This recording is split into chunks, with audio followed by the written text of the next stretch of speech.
এক সকার কাঁধে উঠেছে, আর একজন তার কাঁধে উঠেছে, উঠে ফলটা পেরিয়ে যে দাঁড়াই আছে ওর কাছে দিয়ে বলছে, এই নে আমার দিকে তাকাও, ওই কানাইকে দিয়ে যা। এখন যার কাছে দেখছে কানাইকে দিতে, মা ও কানাইকে দেওয়ার আগে ওই ফল দাঁড়াই এক কামড় খেয়ে দিচ্ছে। খেয়ে যদি দেখে মিষ্টি ফল হয়, তাড়াতাড়ি সেটা দিয়ে ছুটে কানাইকে দিচ্ছে। আর আমার গোবিন্দ ওই খাওয়া ফল মনের আনন্দে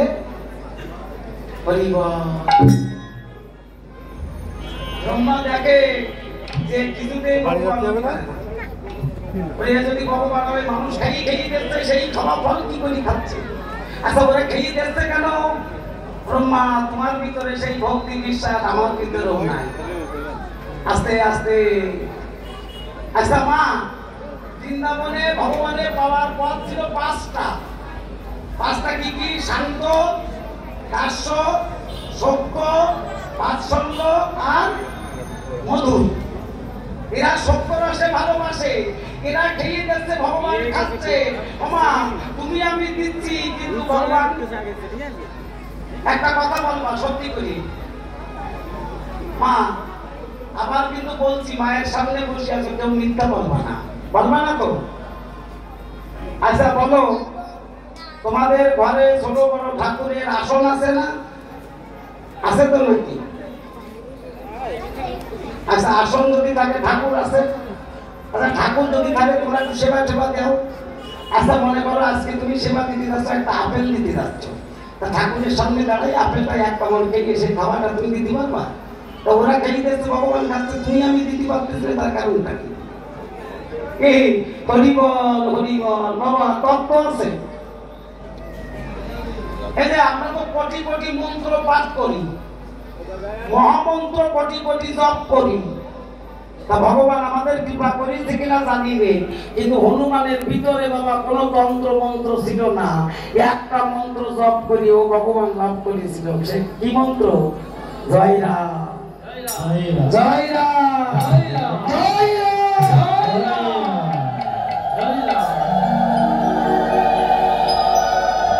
আর কোন মন্ত্র ছিল?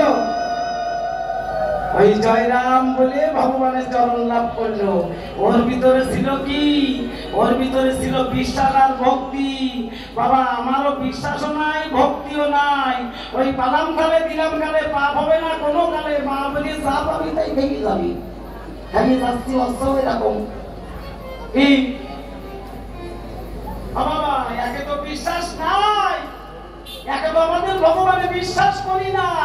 তার উপরে গ্রামে যদি পাঁচজন সাধু হয়, তার পিছনে রাখতেও আমরা ছাড়ি না। সাধু হলে দেখো তার পিছনে লোক লেগে যাবে। কেন জানেন? এটা কলিযুগ, সতের শত্রু বেশি, অসতের বন্ধু বেশি। কথা বলে মাথায় কাটবে কি বাবা? সতের শত্রু বেশি, অসতের বন্ধু বেশি। দেখো ভালো মানুষের পিছনে কোনো লোক নেই, ভালো মানুষের কোনো সুখ নেই বাবা।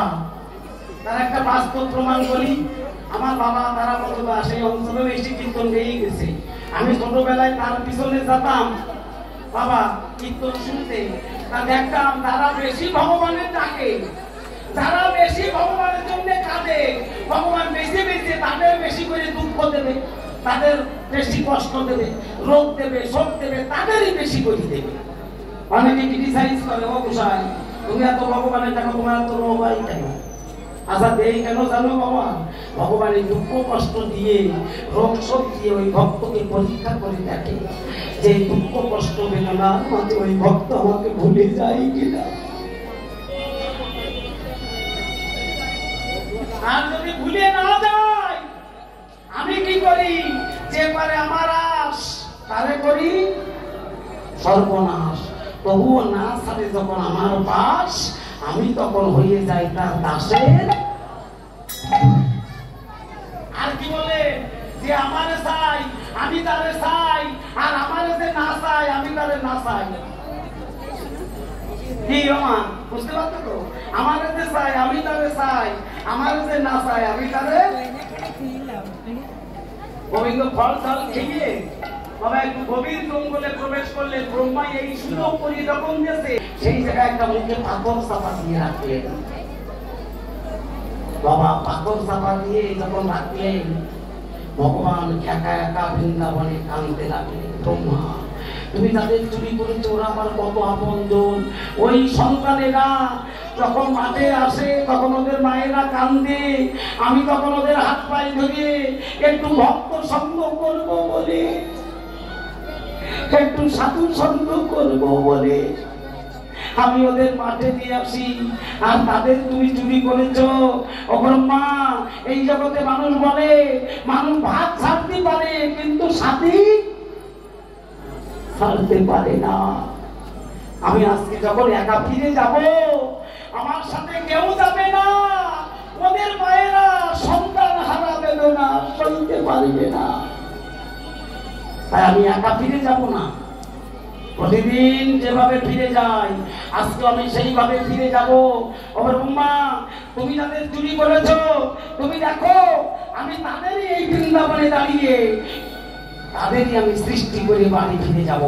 তাই গোবিন্দ অন্তর্যামী সর্বশক্তিমান লীলা বাবা শক্তিধারী আজকে বৃন্দাবনে দাঁড়িয়ে নিজের লোমকূপের গুড়া দিয়ে সেই দাদা রাখাল আর লক্ষ ভেলু সৃষ্টি করে বিদায় গৌর হরি বল হরি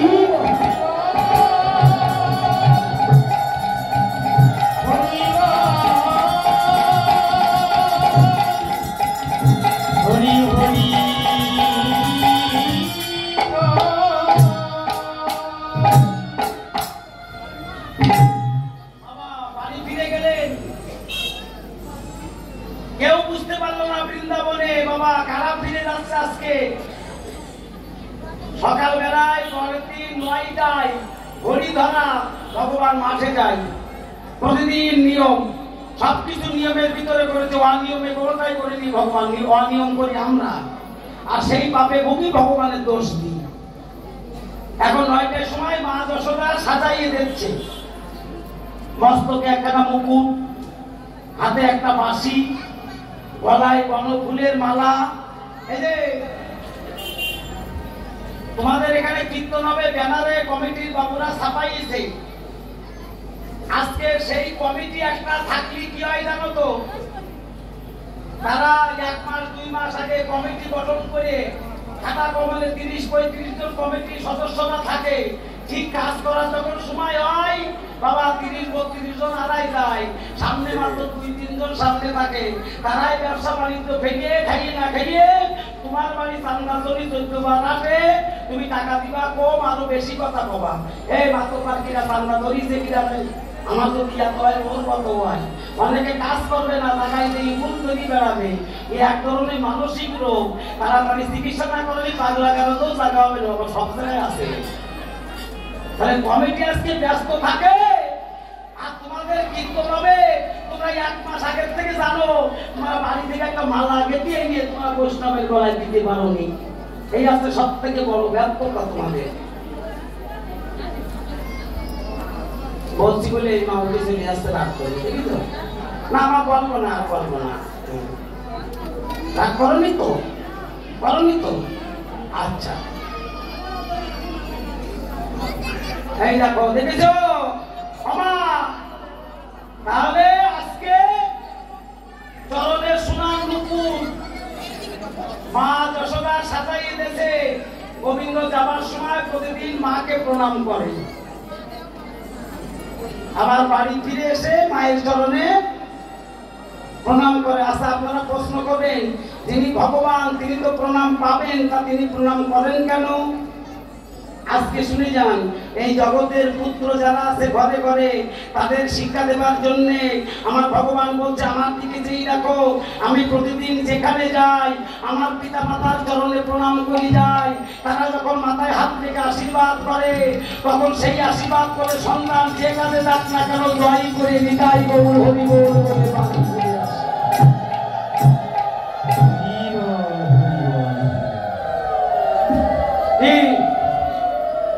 পিতামাতার আশীর্বাদ যে সন্তানের থাকে, সেই সন্তান যে কাজে যাক না কেন জয় করে বাড়ি ফেরে। কেননা ভগবানের পরে যদি কেউ থেকে থাকে তা সে হচ্ছে তোমার পিতামাতা। তাই শাস্ত্রে বললে পিতা স্বর্গ, পিতা ধর্ম, পিতা হি পরমন্ত পবিত্রী প্রতিমা বন্দে প্রিয়ন্তে সর্বদেবতা জননী জন্মভূমিষ্যা স্বর্গাদপি গরিয়সী। ৩৩ কোটি দেবতারও বড় দেবতা হচ্ছে তোমার পিতা মাতা। আর সেই পিতা মাতার সেবা করলে আমার ভগবানের সেবা করা হয়। আজকে দেখো মা, এই যে প্রতিমাটা তৈরি করতে 50,000 টাকা নিয়েছে কমিটির কাছ থেকে, এই মাটির প্রতিমা, এর ভিতরে কোনো জীবন নাই। আর তোমার মা 10 মাস 10 দিন এই গর্ভে ধারণ করে বাবা কষ্ট যন্ত্রণা সহ্য করে তোমার জীবন্ত একটা মানুষ গড়িয়ে দিয়েছে। তুমি মারে কি দিছো? এই মার পুজো করবা, ঘরের জ্যান্ত মাকে তুমি পুজো করে এই মাকে পুজো করো, এই মা বললে ওই মায়ের ভিতরে আমি আছি, ওই মাকে পুজো করলে আমি সন্তুষ্ট হব। আর আমরা তা না করে কি করি? তারা পিঠির মা আছে, পাথরের মা, সেখানে থেকে মা মা বলি কাপাই ফেলি, বাড়ির মাকে মা বলিনি। বাবা অনেকে মাকে মা বলি ডাকে না, দেখবেন তার সেই মা সন্তানের কাছে কষ্ট পেয়ে, সেই বাবা সন্তানের কাছে দুঃখ পেয়ে 2 হাত তুলে মাঝে মাঝে গোবিন্দকে ডেকে বলে, হে গোবিন্দ তুমি আমাদের মরণ দাও না কেন? ওই মা বাবা ভুল করেও কোনোদিন বলে না, হে গোবিন্দ আমার সন্তানের কেন মরণ হয় না, বলে। এই হচ্ছে মা। মায়ের হাত যদি মাটিতেও থাকে পোতা, সেই হাতে বলে আমার সন্তান রইল পোতা। আজকে একটু শুনে যাও বাবা, মায়ের কথা বলি, এই মায়ের পুজো তো সেজন্য একটু মায়ের কথা বলছি।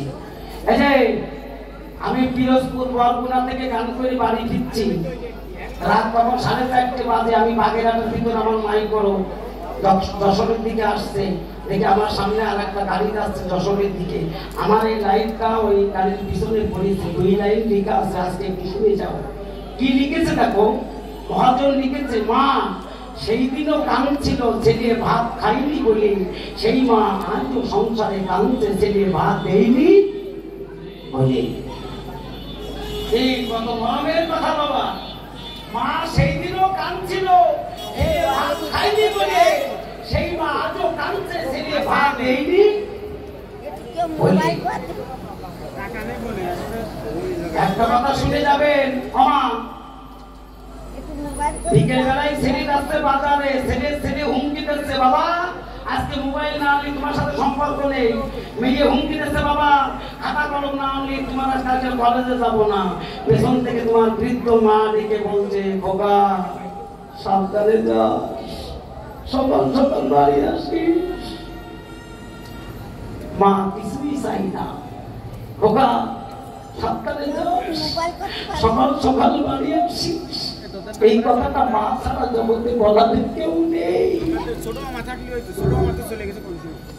মা কি জিনিস আজকে একটু শুনে যান বাবা।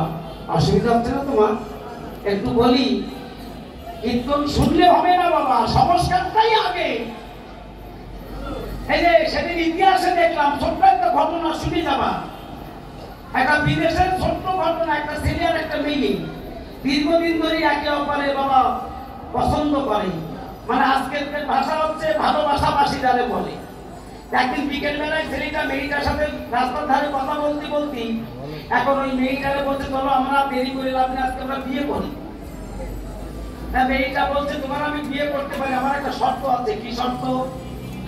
তা বলছে, তোমার তো সাত খুলে কেউ বেঁচে নেই, তোমার মা আছে, বৃদ্ধ মা। তা তোমার মায়ের যদি বুকের হৃৎপিণ্ডটা কেটে নেই আমারে দেখাতে পারো, তার বিনিময়ে আমি তোমার বিয়ে করতে পারি। এখন ছেলেটা বলছে, তুমি একটু অপেক্ষা করো, আমি এক্ষুনি দেখাবো। ছেলেটা বাড়ি যেই মেয়েটাকে দাঁড় করাই, মা তাকে ঘরের ভিতরে শুয়ে মাকে উঠাই বলছে, মা আমি বড় আশা করে তোমার কাছে এসেছি। মা বলছে, বোকা তুই এমন করে বলছিস কেন? তুই কি বলতে চাস? তা বলছে, মা ওই দীর্ঘদিন ধরে আমি যারা ভালোবাসি সেই মেয়েটা আমার বিয়ে করতে চাই। তা বলছে, মা বাবা বিয়ে কর, আমি একটু বৌমার মুখ দিকে একটু যাই। তা বলছে, মা বিয়ে তো করবো, সে একটা শর্ত দিয়েছে। কি শর্ত?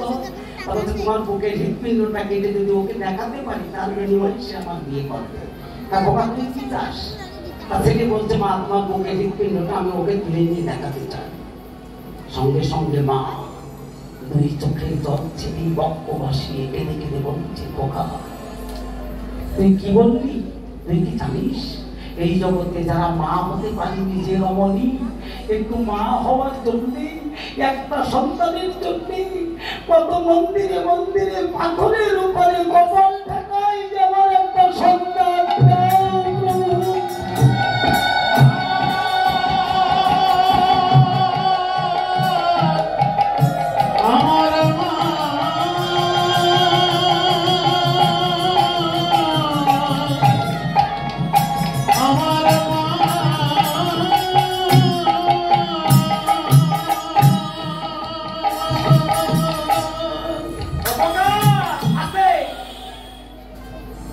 একটা সন্তানের জন্য কত মা গর্ভে ধারণ করে প্রস্রাব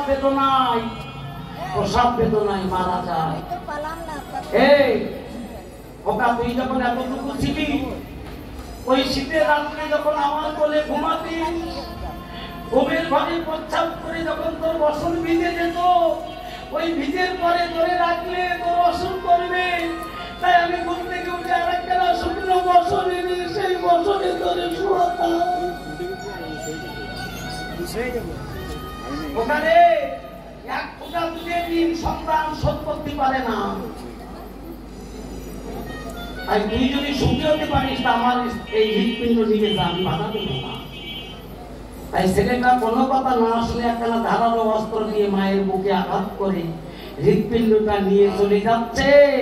ওরে ভগবানের কি খেলা! ওই দরজার চৌকাটার পরে পাখানা বেঁধে ছেলেটা একেবারে মাটিতে আসার খেয়ে পড়েছে, আর হাত থেকে সেই হৃৎপিণ্ড মাটিতে পড়ে গেছে। ও বাবা, ওই হৃৎপিণ্ড মাটিতে পড়ে গেছে, আর ওই হৃৎপিণ্ডের যন্ত্রণায় ছটফট করছে। ছেলে পড়ে গেছে বলে ওই কাটা হৃৎপিণ্ডে ছেলেকে দেখে বলছে, ও খোকা, খোকা রে, পড়ে গেছি, ব্যথা লাগিনি তো?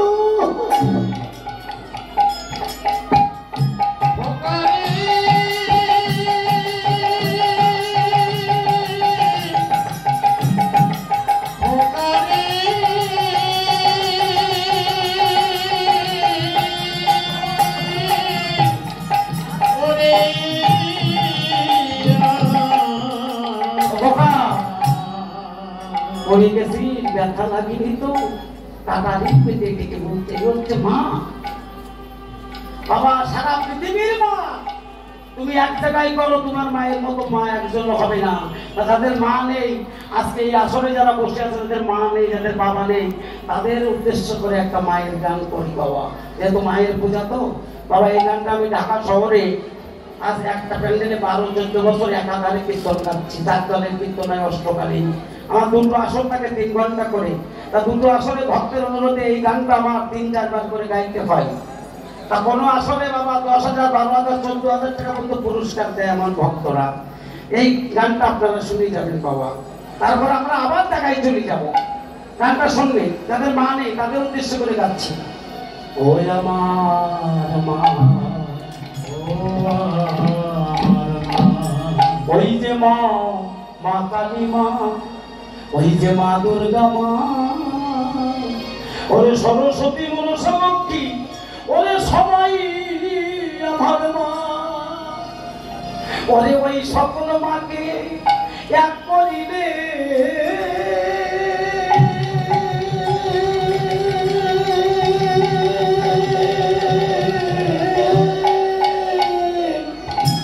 ওরে ওই সকল মাকে এক করিলে হয় না কভু নিজের মায়ের তুলনা। ও আমার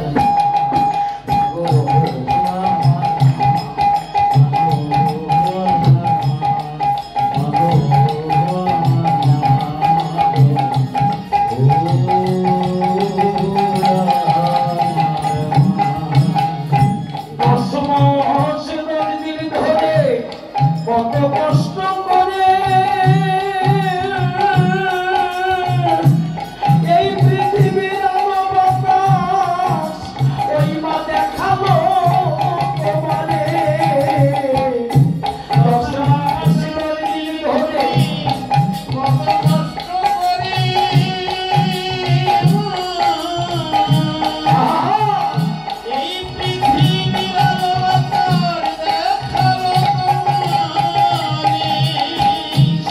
প্রসাদ ভাই দিশে হারা ওরে কত মা যাইতে মারা সয়ে প্রসাদ ভাই দিশে হারা ওরে কত মনে যায় মা জীবন দিয়ে করে সন্তানের সকল মাকে এক করিলে হয় না প্রভু নিজের মায়ের তুলনা ও আমার মা গো ও আমার মা গো ও আমার মা গো ও আমার মা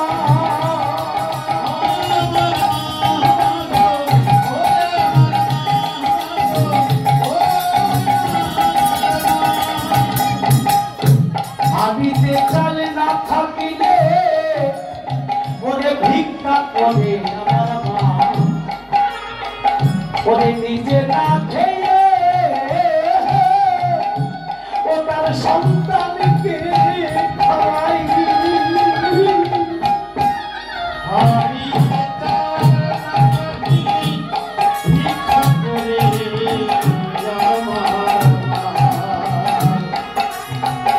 নিজে না খেয়ে জানো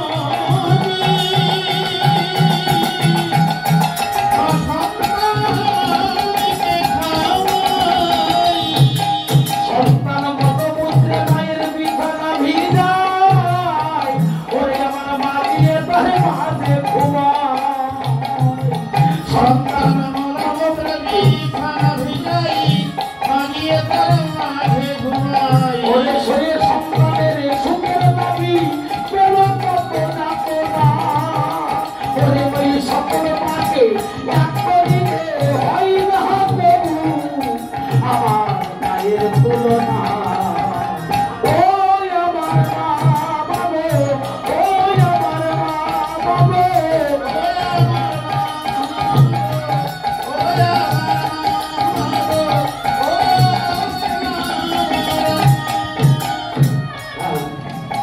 ক্ষমা সারা জীবন হাড় ভাঙা খাটনি কেটে সেই মা যদি ছেলে বৌমার কাছে সংসার দিয়ে শেষ বয়সে একটু তীর্থধামে গয়াকাশী বৃন্দাবনে যায় ওই গয়াকাশী বৃন্দাবনে গিয়ে সন্তানের মুখটা যদি মায়ের সামনে ভেসে ওঠে সব তীর্থধাম ফেলে আবার ছুটে আসে সন্তানের কাছে ধর্মের টানে সংসার ছেড়ে পরে যদি কোনো মা হারে পরে পরকালে সুখের আশায় তীর্থধামে যাই ও মায়ের মনে পড়লে সন্তানের হাসি পরে ফেলে আসে ভয় আকাশি বিদায় গৌর হরিবল হরিবল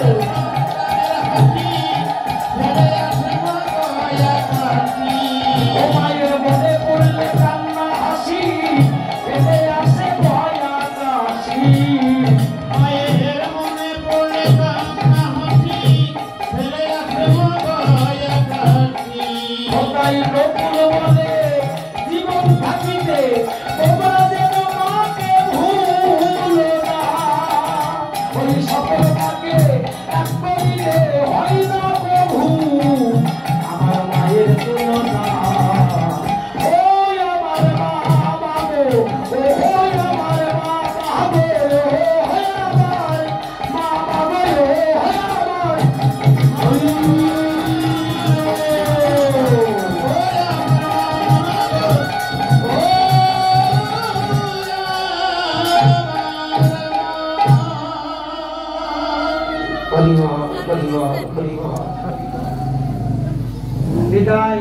পিতা মাতা কেউ নেই সেই দুঃখে বাবা আজকে কি প্রস্তুত তার চলে গেছে আজকে আমার ভক্ত হরিদাসের এই পালায় 1000 টাকা দান করেছে আমার আর এক মা 100 টাকা দান করেছে আমি একটু আশীর্বাদ করে যাই বাবা এই পর্যন্ত আমি যত আশীর্বাদ ভক্তের করেছি ভগবান 100টার ভিতরে 95টা আশীর্বাদ আমার ভিতরে মাথায় রেখেছে জানি না কেন রাখতে জানি না আশীর্বাদ করি আমার ওই দাদা আজকে মা বাবা চলে গেছে গোবিন্দের কাছে পৌঁছাতে পেরেছে কিনা জানি না ইসলাম ধর্মে দেখবা কোনো ব্যক্তি মারা গেলে আর একজন ব্যক্তি কানে শোনার সঙ্গে সঙ্গে একটা ভাষা উচ্চারণ করে। আমাদের ভিতরে কেউ যদি মারা যায় কানে শোনার সঙ্গে সঙ্গে একটা মন্ত্র পাঠ করতে হয়। সেই মন্ত্রটা পাঠ করলে তার আত্মার সদ্গতি হয়। এখন ওই দাদার মা বাবার জন্য আত্মার সদ্গতির জন্য আমরা সবাই হাত জোর করে ওই মন্ত্রটা পাঠ করবো, যাতে তার আত্মার সদ্গতি হয়। আমার ছোট্ট মা, মা তুমি এখানে একটু দাঁড়াও, একটু দাঁড়াও, দাঁড়াও, একটু সবাই হাত জোর করে মন্ত্রটা পাঠ করি। বাবা সবাই বলুন তো, হে ওম সর্বগাত্রাণি বিদ্বানো লোকানো সচ্ছাতো। এইটুকু মন্ত্র মানুষ মারা গেলে পাঠ করবেন। আমার এই ছোট্ট মা, সেও 100 টাকা দান করেছেন। এতটুকু মানুষ আমি এর উপর আশীর্বাদ করে যাই, এই জন্য দীর্ঘ আয়ু দিন ভগবান, এই জন্য সুশিক্ষায় শিক্ষিত হয়, সবসময় ভালো থাকে। মা যেন তাদের সবসময় কৃপা করে এবং বড় হয়ে এর জন্য একটা শিবের মতো বাবা স্বামী হয়। সব থেকে বড় আশীর্বাদ। হরি হরি বল।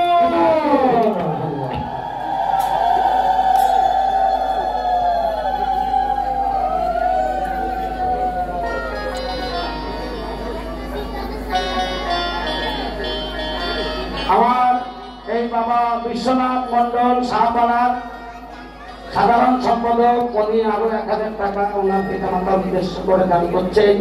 আশীর্বাদ করি তার পিতা মাতা গোবিন্দ চরণ প্রাপ্তি হোক এবং সর্বগাত্রাণি বিদ্বানো লোকানো সচ্ছাত, ওনার পিতা মাতা যেন গোবিন্দ চরণ প্রাপ্তি হয়। জয় জয় ভক্তের প্রবাস সনাতন একবার হরি হরি।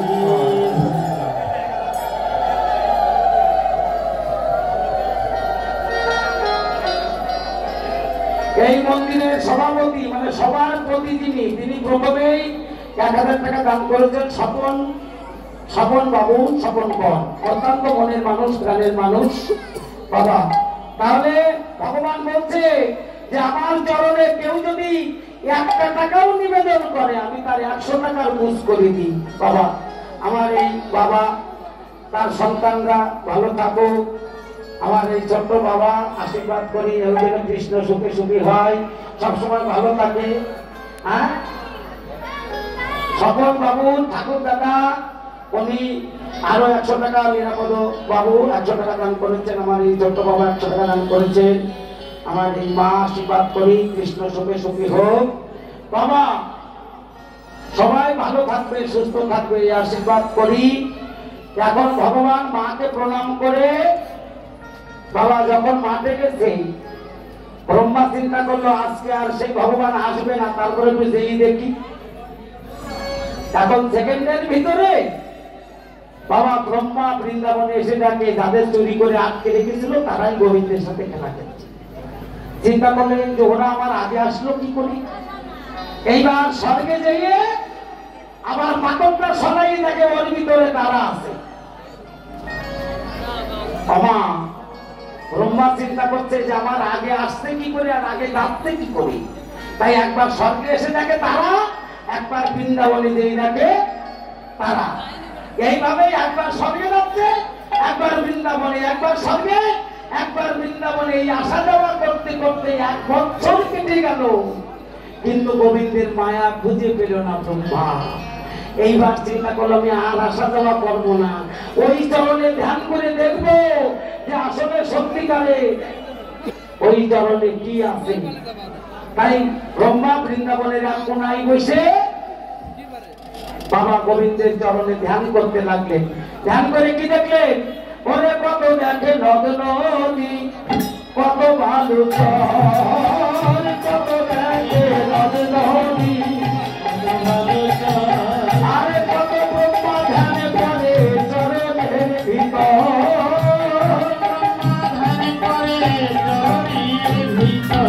দেখে কোটি কোটি ব্রহ্মা বসে ওই চরণে ধ্যান করিছে, কোটি কোটি ব্রহ্মা বসে হরি বলে